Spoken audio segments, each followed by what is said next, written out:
My God, I hate drugs.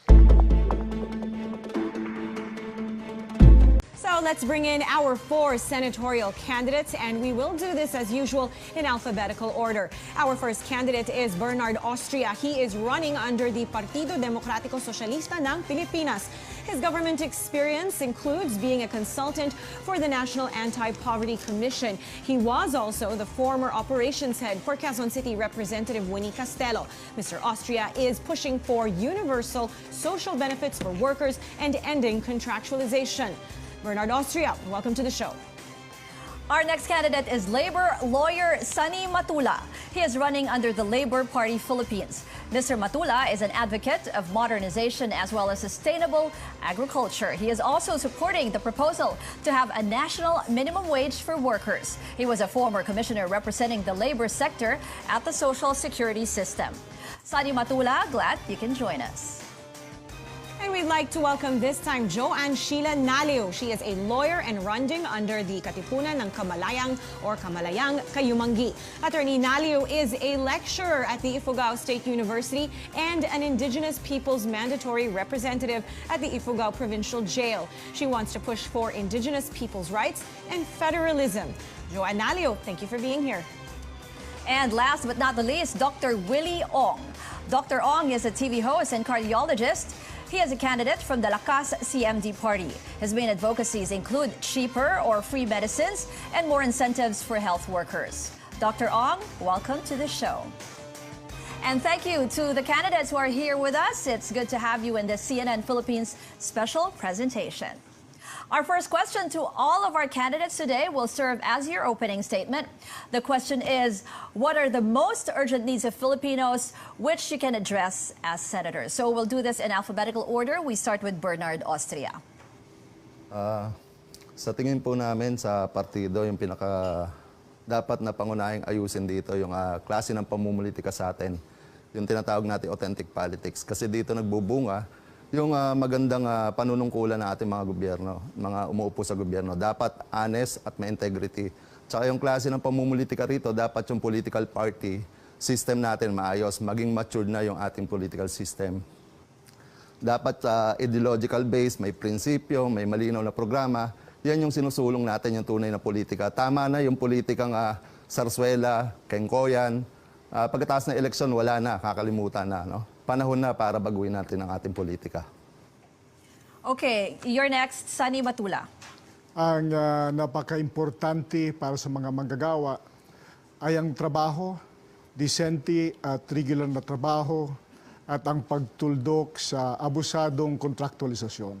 Ang pangalawa ay ang national minimum wage, yung kasalukuyang regional wage schemes ay hindi na angkop sa kasalukuyang sistema. Dapat national na ang manggagawa, ang minimum wage ng mga manggagawa. Ang sahod ni Juan sa Hulo ay dapat katulad din ang minimum wage ni Pablo dito sa Metro Manila. At ang ating sinasabi rito ngayon na dapat ang mga manggagawa ay bigyan na ng kapangyarihan na zero ang representasyon sa Senado ngayon. Ang walang tunay na makapagsalita para sa mga manggagawa maliban sa mga manggagawa mismo. Ang mga manggagawa, ang mga magsasaka ay huwag dapat matakot sa kapangyarihan. Dapat panghawakan nila ang kapangyarihan para mabigyan ng direksyon ang pagbabago na gusto nila sa isang lipunan na may pantay na paglingap sa bawat Pilipino. Alright, maraming salamat. And how about you, Joanne Sheila Naliw? Ang pinaka-urgent needs ng mga Filipinos sa ngayon is representation for the youth sa Senado. Ganun din po, regional representation from all the regions in the Senate. And sa ngayon, ang isa pang kailangang adresan, which is also urgent, is yung mga problema natin that was brought about ng ating pagwawaldas sa kalikasan. Ganon din po ang pagkakaroon ng espiritualidad sa mga leaders. Hindi lang po dapat ang leader ay matalino, madiskarte, kailangan din po siya ay guided by the Holy Spirit and by the only one God. So, ganon din po ang mga pangangailangan ng katutubo sapagkat ang ating IPRA is already celebrating its 21st year anniversary. Pero hanggang ngayon, wala pa rin po itong ngipin. Marami pa rin pong mga katutubo ang nagiging biktima ng discrimination, land grabbing, and others. So yun po yung mga urgent needs na kailangan i-address natin sa Senado. All right, thank you very much. And last but not least, Dr. Willie Ong. Magandang gabi po. Kaya tayo tumakbo sa Senado kasi talaga maraming mga pasyente na sumusulat sa akin. Libo-libo nagre-request sa akin, mga dialysis patients, kung pwede tumakbo ko para sa kanila. Yung kailangan ng heart operation, yung mga malalalang sakit. Alam nyo, isang pinaka-problema sa Pilipinas, yung kalusugan. Sobrang kulang yung naibibigay nating healthcare sa kababayan natin. Kahit sasabihin natin meron tayong PhilHealth, hindi mo naman magamit yung PhilHealth mo kung kailangan mo magpa-check up, kailangan mo ng CBC o ECG, hindi mo magamit ang PhilHealth, kailangan mo na isang gamot sa high blood, palagay natin amlodipine, hindi mo rin magamit ang PhilHealth. So kailangan natin yung mga libreng maintenance na gamot, gamit ang PhilHealth, libreng check-up, at yung mga lab test din. Kahit mayroon na tayong universal healthcare law, malayo pa po tayo bago maabot natin yung universal healthcare. Kasi ang kailangan na budget talaga para malutas ang lahat ng problema ng kalusugan, 1.2 trillion. Ang budget natin, let's say 270 billion. So mga 20% pa lang yon. Marami pang kulang sa universal healthcare. Kailangan natin tutukan para maibigay po natin ito ng maganda. Hindi pa covered yung mga professional fee, presyo ng gamot, sa universal healthcare. So, marami pa tayo dapat tutukan para umabot talaga yung tulong para sa kababayan natin. Ginagawa po natin to talaga para po sa inyo. Salamat po. Okay, thank you, candidates, for your opening statements. And we will now have a yes or no question. Candidates, may we request you to reach out for your signboards. Senator Ping Lacson said the Dangerous Drugs Board should proceed with its proposal to conduct a survey to fully understand the extent of the illegal drug problems in our country. That after President Duterte said last week our drug problems have actually worsened in the Philippines. The question is it time to end the government's controversial war on drugs? Yes or no? Your answers, please. Sir. Mr. Austria? Okay, we have 2 yeses and 2 nos. Later in the program, we'll talk more about the government's controversial war on drugs. We'll also talk about China. And for those of you on Facebook, we are reading your comments and questions, and we will try to ask some of them to our candidates who are here with us today. This is the last of our senatorial forums because on April 27th, we will have our senatorial debate. This is a CNN Philippines special presentation. I'm Ruth Cabal. Today we are asking 4 senatorial aspirants questions you want answered on issues that matter most to us. So stay with us all throughout this hour. Former President Gloria Macapagal Arroyo attended the Boao Forum for Asia annual conference in Hainan, China. She said the world should look at China's rise as an opportunity rather than as a threat. In the last 3 years, we have seen improved relations, increased trade, and economic activity between the Philippines and China. This question goes to the following candidates, Attorney Sani Matula and Dr. Willie Ong and Bernard Austria. Should we be concerned about debt trap diplomacy? We do want to mention that Beijing only recently rejected claims that its Belt and Road Initiative is a form of debt trap diplomacy. Sani Matula, please go ahead. Dapat maging cautious tayo sa pag-enter into contract sa China. Sapagkat maraming mga bansa ang may experience na hindi maganda sa China at alam natin na mas mataas pa ang kanilang interest na binibigay kaysa ibang mga bansa tulad ng Japan, ano? Kaya dapat i-review ng ating pamahalaan yung pag-entry natin o enter into contract with the People's Republic of China. All right, thank you very much for that. Next, Dr. Willie Ong. Yes, siyempre kailangan natin timbangin yung pros and cons. Lagi natin binabasa to sa China debt trap. Kung malulugi ba tayo, masyado bang mataas yung interest rate.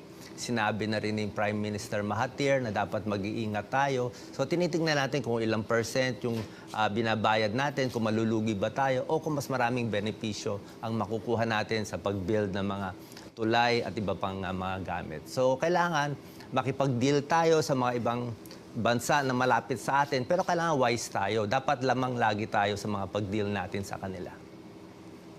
Bernard Austria. Nakikita naman natin yung history ng China. No? Sa ngayon ay sila ay pinapatakbo ng Communist Chinese na party. No? Siyempre, merong mga political na gusto yan, tsaka may economic na gusto. So yung pangunahing gusto nila rito, siyempre, paano nila pakakainin yung bilyon nilang populasyon. Yung political, yung geopolitical nila na sa 30% dito sa ating BRI na tinatawag yung Belt and Road Initiative, dapat tingnan din natin. Hindi masama na tingnan natin bilang oportunidad, pero tingnan natin yung mga experience ng mga bansang nalubog sa utang at ang kanilang kinukuha yung mga ginagawa, no? Yung soberenya, gini-give up. Dapat ay tingnan din natin yung sinabi ni Mahathir na malaking market at malaking pera yung nasa China, pero tingnan natin yung comparative advantage, yung advantage ba sa atin yung mangyayaring pag-utang natin. So po pwede naman yung foreign direct investment, bakit doon tayo pumupokus sa build na kung saan ay sinasangla natin yung ating teritoryo. Okay, let's move on to our next question. It's about the war on drugs again, but this time we'd like to ask the following candidates to answer this question: Joanne Sheila Naliw, Bernard Austria, and Dr. Willie Ong. As we said earlier, the president announced the illegal drug trade in the country has gotten worse. How else can the government address illegal drugs? Let's start with Joanne Naliw. Maraming salamat. Since nasubukan na natin yung mga naunang estratehiya para i-address ang problema natin sa droga at nakita natin na ito ba ay epektibo o hindi, diyan natin simulang pag-aralan ano pa ba ang maaari natin gawin sapagkat marami na nga pong nangamatay, subalit nandyan pa rin po yung problema natin sa droga. Therefore, ito ba ay epektibo o hindi? So let's try another approach. Let's try the root cause. Saan ba talaga nagmumula yung problema natin sa droga na yan? Diyan ba sa mga maliliit lamang o dun sa mga malalaking nagpapasok ng mga droga? So dun tayo magsimula na mag-isip ng panibagong approach in order that we are going to address itong problema natin tungkol sa droga. Maraming salamat. Bernard Austria. Sa ating pananaw, no, yung war on drugs, hindi naman pangit to, kaya lang yung approach na may problema. Kasi dapat tingnan natin, yung mga taong sangkot dito, kagaya ng mga user, yung mga simpleng mamayan, may human rights din sila na dapat tingnan natin kasi may human dignity yan. Sila ay biktima rito, no? Hindi sila dapat pinapatay. Ang dapat na tingnan dito, between consumer and supplier, paano pumapasok yung droga rito sa ating bansa. Saan pumapasok yan? Nahuhuli natin ang lalaking tonelada, bilyong-bilyong piso. Andyan pati yung cocaine. Nakikita natin na masyado yata nagiging transshipment ng legal na droga itong Pilipinas. At the same time, ay mga may ni-recycle at pinapagamit at binibenta doon sa mamayan. So dapat i-review natin yung approach, paano natin pipigilin yung paglaganap ng droga rito. Dapat doon tayo sa supply side. Bantayan natin yung ating mga daungan. Okay, next we'd like to call on Dr. Willie Ong.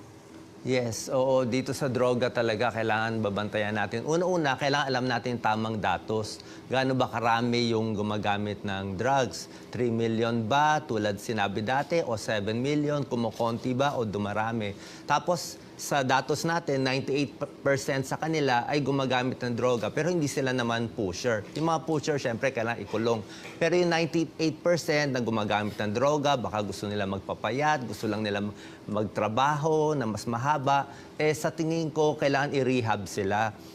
Marami akong kapwa-doktor, sila nagbabantay sa mga rehab centers. Ang problema sa rehab centers natin, kahit 6 months na sila nandun, marami nagre-relapse, bumabalik ulit sa droga. So bakit? Kulang tayo sa psychiatrist, kulang tayo sa clinical psychologist, kulang tayo sa gamot, meron pa mga halfway house. So kailangan maganda yung gamutan sa kanila dahil milyon-milyong Pilipino to, mga pamilya natin sila, ayaw naman natin sila magkasakit o mamatay. So gusto natin tulungan yung mga gumagamit ng droga para maibalik sa tama ulit. Tsaka itong paggamit ng droga, isa siyang addiction. May problema talaga sa prefrontal lobe ng tao for 6 months. Hindi talaga siya makakapigil. Yung iba na-addict sa sigarilyo, sa alak. Pareho din yung problema na addict sa video game. So, kailangan sila gamutin. Para sa akin, health problem siya. Hindi lang siya criminal problem. Okay, and Attorney Matula, please. Para sa akin ay dapat titingnan ulit ng gobyerno ang kanyang programang ito kasi marami ang mga collateral damages dito at nakikita natin na yung mga inosente ay nadadamay. Sa aking palagay, dapat mag-create tayo ng isang high-level commission para pag-aralan at imbestigahan yung mga nakaraang patayan. Mayroon na ata tayong 23,000 na mga nabiktima dito. At palagay ko ay dapat tingnan yan. Para sa akin, ang ating kapulisan ay dapat magserbisyo at mag-protect sa ating mga mamamayan, hindi sa pagsira o pagpatay sa kanila. Okay, maraming salamat. And candidates, now we are going to ask you a yes or no question. You know what that means. Please reach out for your signboards. The MMDA says they are planning to remove provincial bus terminals along EDSA to ease traffic congestion. And the plan takes effect in June, but there's a dry run after Holy Week in April. So, should the MMDA proceed with banning provincial bus terminals on EDSA? Yes or no? Hold up your answers, please. Dalawang no, dalawang yes. This is the last senatorial forum of this election season, and then on April 27th, that's a Saturday, we will have a debate. Stay tuned for all the details right here on CNN Philippines. So this time we want to focus our attention on the national budget. Three of our candidates will answer this next question: Bernard Austria, Joan Sheila Naliu, and Sunny Matula. Senate President Tito Soto signed the proposed 3.7 trillion peso national budget, but he says he's doing it, quote, with strong reservations. Yan. The Senate, however, is calling on the president to veto unconstitutional provisions, including the alleged realignment of 75 billion pesos in funds. So the question is, should the president veto the supposed House insertions after Congress has already ratified the final budget bill? Bernard Austria. Yung budget natin sa pambansang budget, napaka-importante niyan. Pag binito ng Pangulo yan, syempre, re-reenact na lang yung lumang budget. Marami maapekto dyan, kagaya ng mga teachers, na mga bagong hire. Yung mga bagong empleyado ng ating gobyerno, maapektuhan. So dapat pag-aralang maigi yan yung pagdating sa national budget, kung ibibito o hindi. Okay. Joan Naliu. It needs scrutiny kasi apektado ang buong Pilipinas pagdating dyan sa national budget na yan. Now, kailangan nakaantabay din po ang taong bayan tungkol sa magiging susunod na gagawin ng ating Pangulo kung ito ay ibibito o hindi. Sa ngayon, hindi tayo maaring makapagbigay ng isang direktang advice on what to do next. Kasi kailangan timbangin natin ang magiging epekto nito sa ating ekonomiya at sa ating bansa as a whole. So, we need to really weigh the pros and cons of vetoing itong national budget natin ngayon because many will suffer. And of course, hindi lang naman ang ating gobyerno, kundi ang ating taong bayan at ang ating mga proyekto sa ating bansa. Maraming salamat. Sunny Matula. Nagtuturo ako ng constitutional law sa 3 universidad. At alam naman natin sa ating konstitusyon na kapag ang House at ang Senado ay nagkaroon na ng bicameral committee at inapprove na ito ng bicameral committee, ay hindi na dapat mabago pa yung mga provision na napagkasunduan doon sa bicameral committee unless may consent yung kabila, no? Kaya palagay ko ay titingnan mabuti ng mga legal advisor ng presidente ang pag-aproba ng bagong budget na ngayong 2019 para masiguro na ang mga probisyong ito ay hindi maging salungat sa ating saligang batas. Okay, and at this point, we'd also like to hear from Dr. Willie Ong, please. Yes, syempre kailangan natin tignan yung issue doon sa mga insertion, kung malaki bang ilang bilyon nilalagay. Syempre ayaw natin mapunta sa corruption itong money. Kung mapupunta sa corruption, di malulugi din yung taong bayan. So kailangan i-weigh ng president kung ibibito niya, mas tatagal ba yung tulong na kailangan na ibigay ng Congress o hindi. So mahirap itong desisyon, pero depende ito sa akin doon sa insertion. Kung talagang may anomalya, questionable, ay ba kailangan ayusin muna para hindi masayang yung pera. Okay, maraming salamat. Now, our next question goes to 2 of our candidates. That will be Dr. Willie Ong once again and Sunny Matula. The damage from the impact of El Nino keeps rising, and weather officials said the drought or dry spell will last until June. How should the government manage water supply for human consumption and irrigation? Dr. Ong, from you again, please. Yes. Bali, ang problema natin talaga sa tubig, alam nyo, sa ibang bansa, ang problem nila sa oil. Pero ngayon, sa buong mundo, mukhang tubig na magiging problema.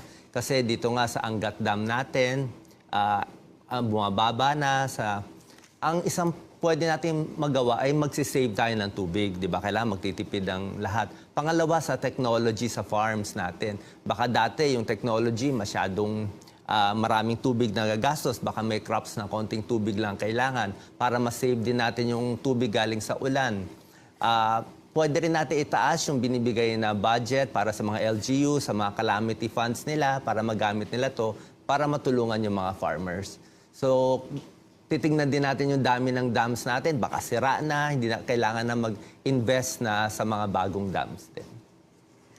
Mr. Batula. Nakita natin dito sa Metro Manila, nagka-problema na tayo sa supply ng tubig at maraming mga residente ng Metro Manila ang nawalan ng tubig at naghihirap, hindi nakapasok sa opisina. Ganon din yung ating mga farmers doon sa Kanayunan. Halimbawa, nanggagaling ako doon sa South Cotabato noong isang araw at nakita ko na maraming mga farmland, taniman ng palay, taniman ng mais, ang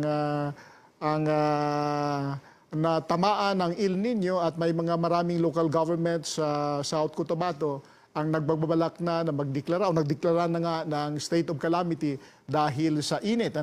So palagay ko ay ang ating Department of Agriculture, yung ating mga water authority sa Metro Manila ay dapat noon pa ito pinag-aralan At ang isang kakulangan sa ating mga water authorities ay kakulangan ng representasyon ng mga consumer sa board at lalong-lalo na kakulangan ng representasyon ng mga tao mismo na naapektuhan. So para sa akin ay problema ito ng pagpaplano at inefficiency sa gobyerno. At palagay ko ay dapat tingnan ito ng Executive Department na lessons para next time hindi na natin ulitin ulit ang mga kamalian na nangyayari sa kasalukuyan. Gusto na rin natin pakinggan yung sagot ng iba nating kandidato. Bernard Austria. Yung sa ating tubig, makikita natin, ako taga Bulacan nakikita ko yung tubig tuloy-tuloy lang na umaagos hanggang doon sa mga kanal sa patubig. So nakikita natin maraming nasasayang na tubig. Pagtatapos niyan, didiretso ng, ng ilog. So makikita mo sa ilog, ang daming tubig na dumadaloy. Tingnan natin yung Japan, yung ibang bansa, paano yung kanilang irrigation. Yung irrigation nila nakatubo. Once na nadiligan na yung palayan, bababa na kaagad yung tubig doon sa ilalim, may imbakan uli. So makikita natin na minamanage na maigi yung irrigation. Pagdating naman dito sa ating human consumption, doon sa water supply sa Metro Manila, makikita natin na mukhang may problema talaga. Binigay natin sa pribadong pagmamayari, pagpapatakbo yung ating water. Dapat dyan ay pagdating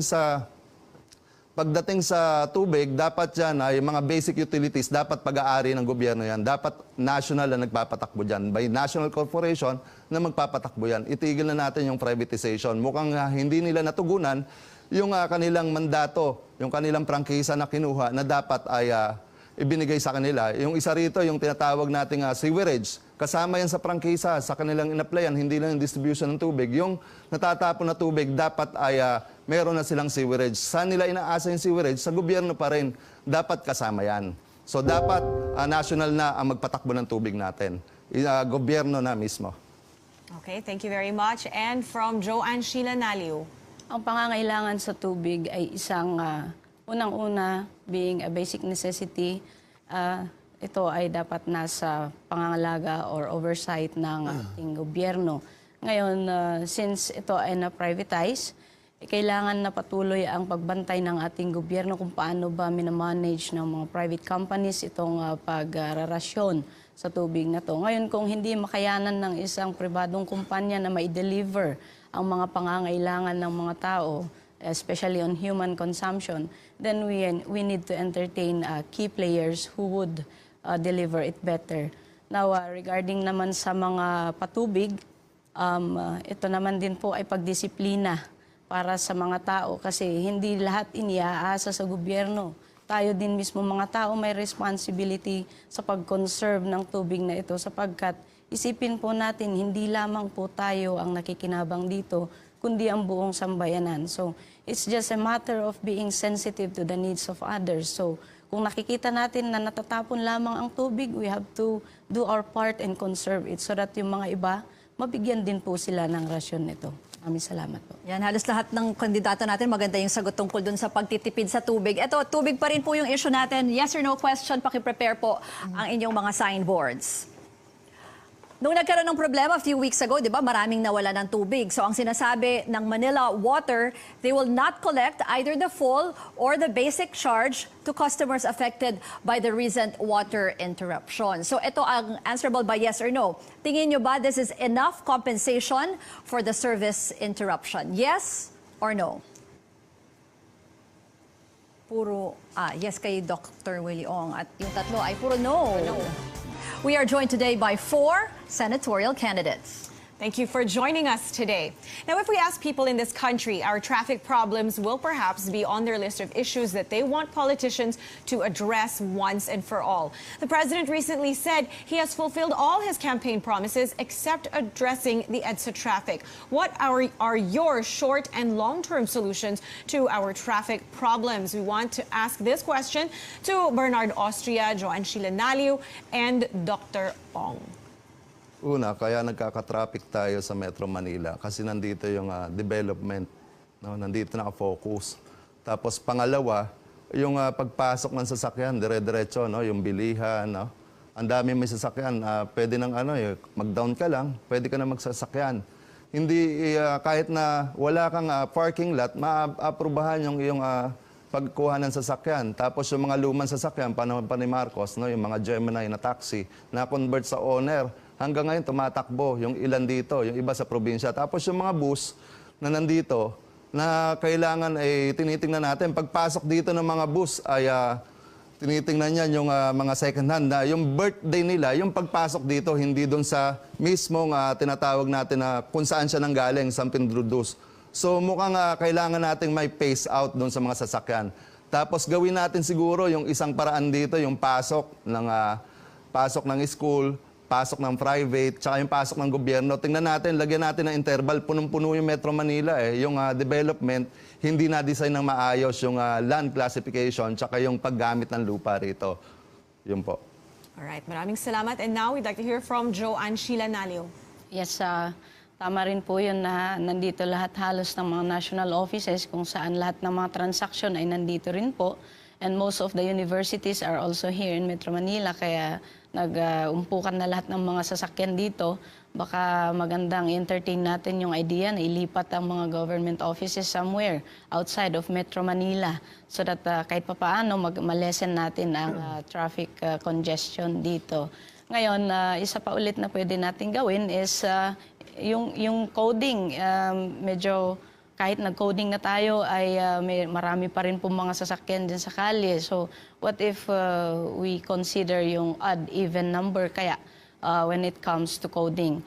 And pangatlo is again, isa sa mga nakaka-cause ng traffic is when people go to the airport. Lalo-lalo na kami na pupunta sa mga probinsya, we have to pass by Metro Manila in order for us to reach the airport. So baka pwedeng magkaroon tayo ng diversion road para sa mga diretsong pupunta sa airport para hindi na dumaan dito sa Metro Manila. And that way, we can also help decongest the traffic here in Metro Manila. Thank you po. Dr. Ong. Sa long-term solution sa traffic, alam na natin. Pero ang traffic kasi talaga health problem yan. Bakit health problem? Dahil sa traffic, ang dami nagkakasakit sa puso, nagkakasakit sa baga, nagkaka-stroke. Sinabi na yan ng World Health Organization. Sa Pilipinas, libo-libo namamatay sa traffic. Actually, pag ang bahay nyo 150 meters away from a main road, parang EDSA, mas mataas ang risk mo na mamatay. Proven study na yan. Pero ang tuturo natin, meron tayong iniisip ng mga short-term solutions. Una-una, pwede natin gawing walkable ang Metro Manila, ang mga big cities. Paano walkable? Dapat maganda yung pwede mo lakarin, covered yung walkway, merong upuan, para hindi na lahat sasakay. Kasi kung kaya mo naman lakaran, di malaking tulong to. Short term yan. Pangalawa, yung mga maliliit na tributaries, yung maliliit na daan sa mga iskinita, dapat open yon, hindi pwede naharangan ng talyer, pag may namatay, nakaharang.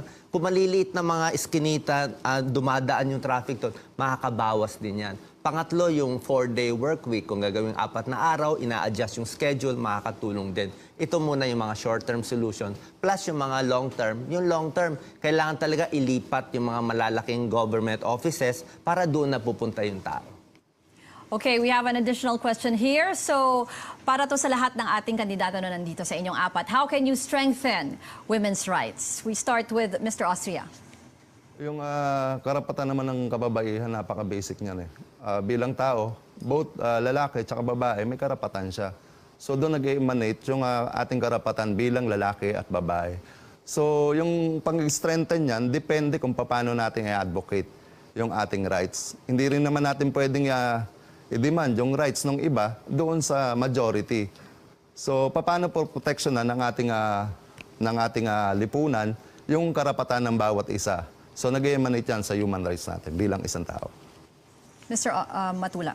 Kinakailangan siguro yung sa mga representasyon sa ating kasalukuyang batas ay dapat i-enhance. Ang halimbawa na magandang affirmative action for women ay yung sa Social Security Commission. Nakasaad mismo sa batas na there shall be 3 representatives from the workers. At least 1 is a woman. There shall be 3 representatives from the employers. At least 1 is a woman. So yung preference na yan, palagay ko sa ibang pang mga decision-making bodies ay ating bigyan ng pansin para yung mga kababaihan ay may boses sa mga decision-making. At palagay ko, makakatulong yan sa pag-empower sa ating mga kababaihan, sa pagbibigay ng respeto sa kanila, at siyempre, para i-advance yung kanilang mga interest bilang mga babae. Okay, thank you. And from Joanne Sheila Nalio. Yes, thank you. Strengthening women's rights start from recognizing the role of women in nation building. First and foremost, wala naman pong lalaki kung wala rin pong babae. So we respect itong mga kababaihan natin sa kanilang nakakayang gawin.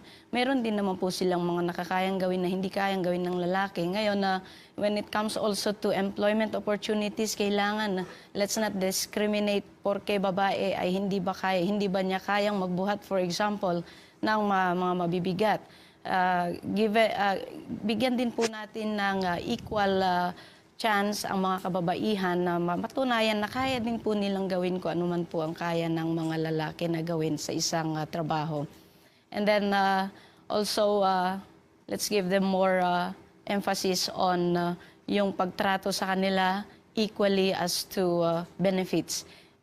Kasi po, minsan, mas maraming nagiging benepisyo ang mga lalaki kaysa ang mga kababaihan. So, pantay-pantay naman po nagagawa ng lahat. So, let's reward them for what they were able to accomplish, whether they be women or whether they be men. Thank you so much.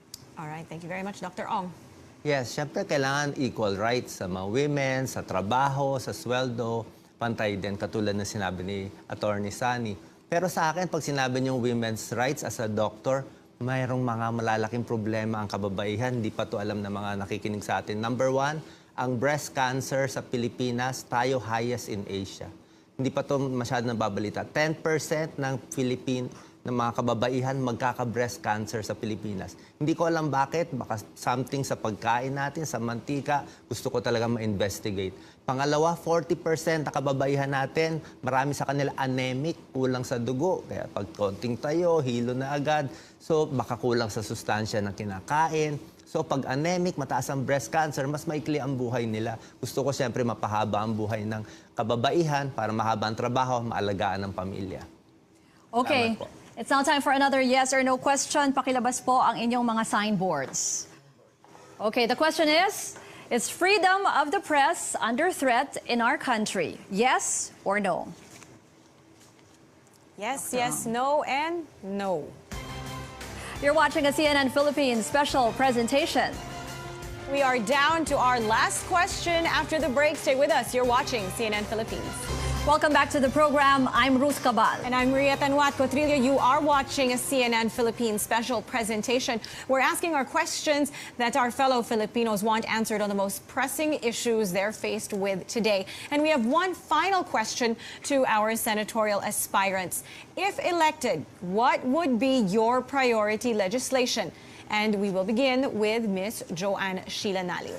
If elected, my priority legislation would be to adopt the Puno draft of the Federal Constitution, which was commissioned by the President Rodrigo Duterte, when he ordered the CONCOM to come up with the draft. Now, we really need a system change here. Kasi kung gusto natin ng pagbabago, dapat overhaul na po siya. Hindi lang yung baguhin ang mga piecemeal legislations kasi sistema na po ang may problema. Pangalawa po, itong Freedom of Information Bill na ito hindi maipasa-pasa. Kailangan po marinig ng taong bayan, makita ng taong bayan ano ba yung mga nagiging transaction ng mga gobyerno kasi parte sila ng ating government. Remember, we are to elect or we are being elected by the constituents as the representatives. They should be involved sa lahat ng mga transaction.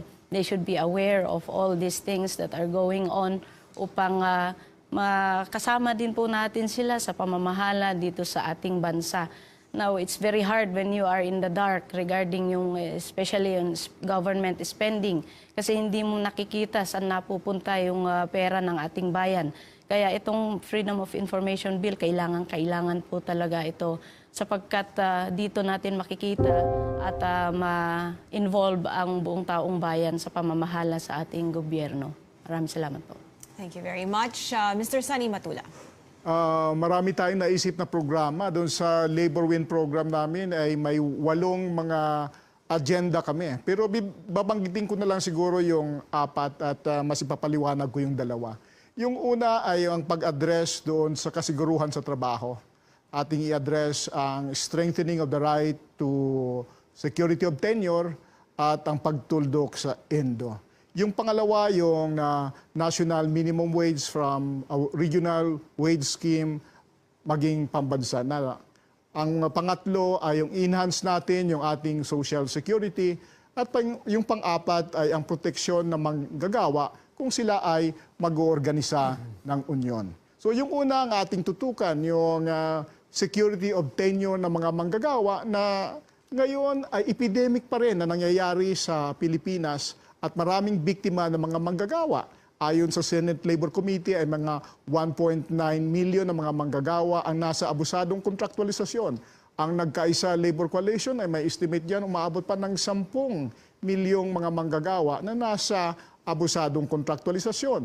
At ang ating gagawin diyan ay dapat isulong natin yung Senate Bill 1826, Strengthening the Right to Self-Organization, at ilalagay natin sa batas ang mabigat na penalty at i-sharpen natin ang definition ng labor-only contracting na sa kasalukuyan ay maluwag.